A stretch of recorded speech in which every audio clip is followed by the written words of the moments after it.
Hi and welcome along to AFTV Transfer Daily, the show that keeps you up to date with players that may link with a summer transfer move to Arsenal. Just before we get into the transfers, just a reminder again of the CLAUDE Cup that's going to be taking place on Sunday at the New River Sports Centre in London between 12 and 5. All proceeds go towards the Gunnar Claude Trust. So make sure you come down if you can make it on the day. Tickets are on sale. Click the link in the description. All the proceeds go to the Gunnar Claude Trust. Or you can give a donation if you can't make it. I know people are all around the world and they may ask me how they can get involved. You can give a donation no matter what you've got. There's a GoFundMe link below as well. Get involved in that. The transfers are really, really hotting up when it comes to Arsenal. Trust me, I've never seen this before with Arsenal, you know, where we are like the most active team at the moment, seemingly in the transfer market. Rafinha, that one was so hot yesterday. Arsenal, as we know, are very, very interested in him. They've made an opening bid, which was turned down by Leeds, but they are going to be going back in with another bid. Now, this deal, if it gets done, would be very exciting. Very, very exciting for Arsenal fans. It's not an easy deal to do. There's lots and lots of things involved in this one. Lots of teams interested. We know that Barcelona is his preferred destination. That is where Rafinha would really like to go to.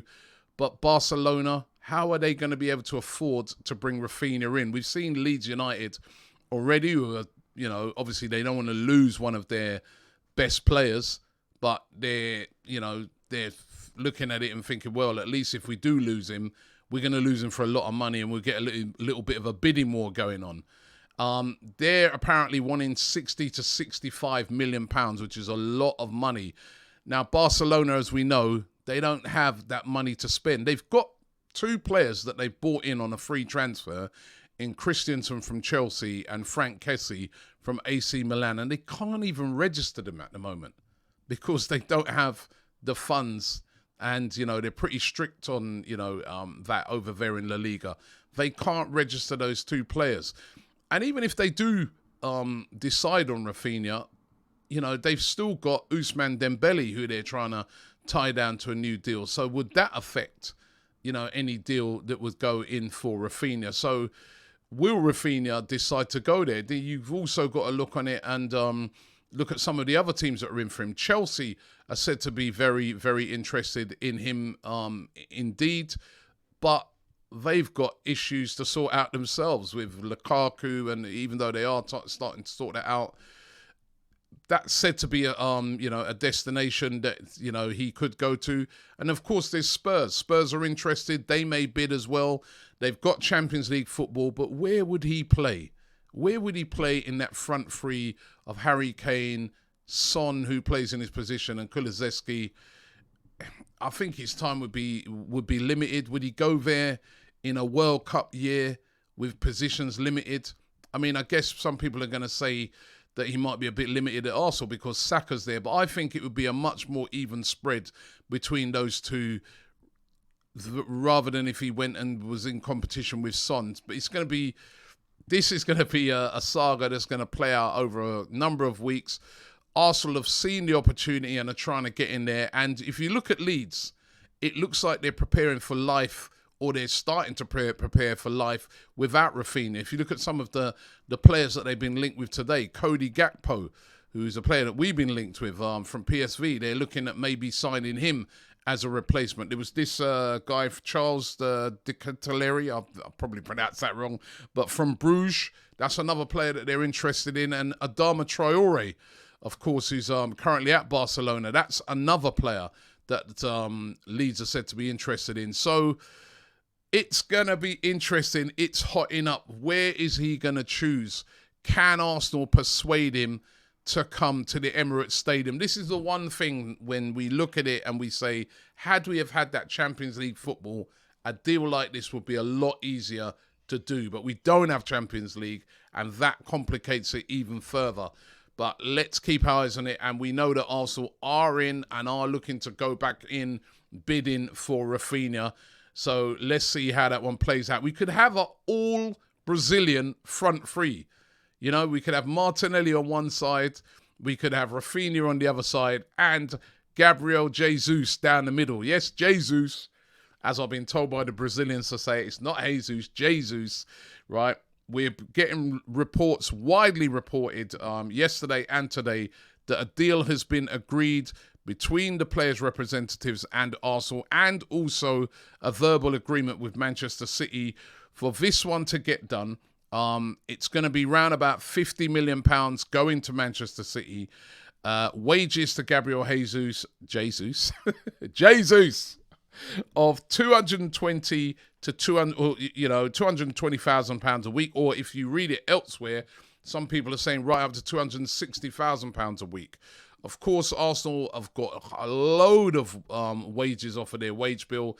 Most of the really high earners have gone, so they've cleared the decks to be able to pay higher wages for these type of players.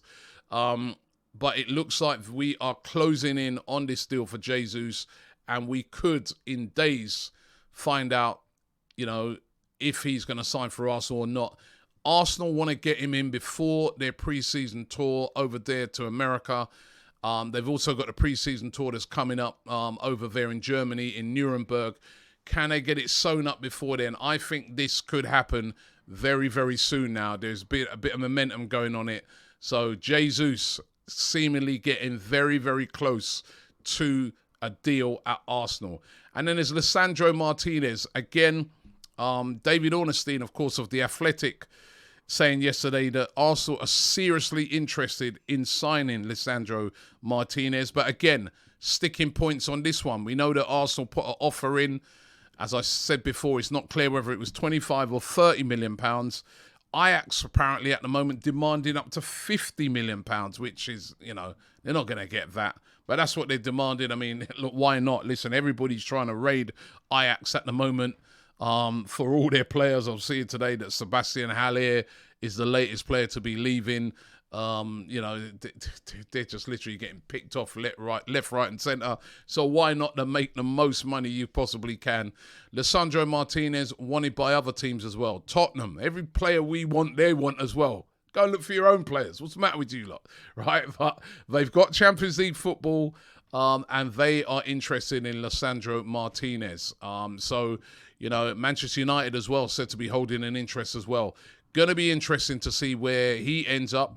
Looks like all of Arsenal's efforts at the moment are with the Rafinha deal, but Lisandro Martinez as well is one that they are looking at hard and would be a great signing at Arsenal. But let's see how that one pans out.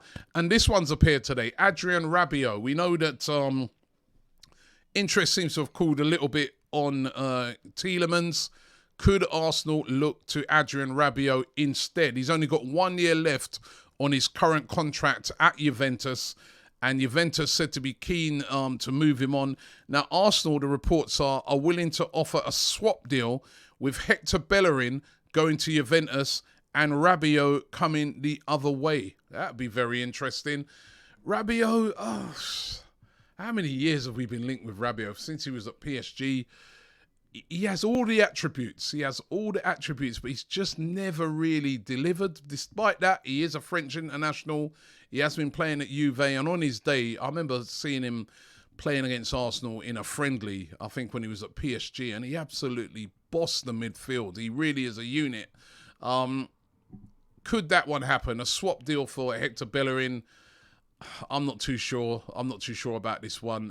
But it's a rumour that is out there at the moment. So, that's what we got to report on ADRIEN Rabiot. Would you have him at Arsenal? Would love to hear from you guys in the comments. ADRIEN Rabiot, would that be a good signing for Arsenal? Would love to hear from you guys. Let me know. And of course, there's Nuno Tavares. Being linked heavily with a move away from Arsenal. Atalanta is the club that's said to be very interested. Atalanta's director admitting yesterday his admiration for Nuno Tavares, but saying that a deal to sign Tavares from a Premier League club like Arsenal is very difficult. So whether that one gets done or not, we'll have to wait and see. I like Tavares. He's raw. He's very, very raw, but there's a player in there. He's explosive. His decision-making ain't great. a loan could be good, but I'd love to see him be a player at Arsenal. I really would, because there's a player in there, a really exciting player. But let's see how that one pans out. And good luck going out to Tyrese John Jules, who's going out on another loan. He's been out on several loans, but he's joined Ipswich on loan for this season. Tyrese John Jules, still only 21. And do you know what? There were a lot of people sort of at Arsenal who were saying that out of him and Eddie Nketiah, he was the better one. That's what I used to hear once upon a time, but it's just not really worked out for him. He hasn't been able to get into the first team. Hasn't really done brilliantly out on loan either. He's had a lot of injuries. Let's hope he can have a successful loan at Ipswich. And maybe, you know, when he looks at Eddie and looks at Saka and Smith Rowe, he sees that there's a pathway to get into the first team at Arsenal if you're doing the business elsewhere. So good luck to him. Listen, thanks for watching the show today. As I said, don't forget the Claude Cup. Coming up on Sunday. You can get your tickets in the links below, and also would love if you could donate. Any donations are gratefully received. Thanks for watching the show, and I'll see you tomorrow.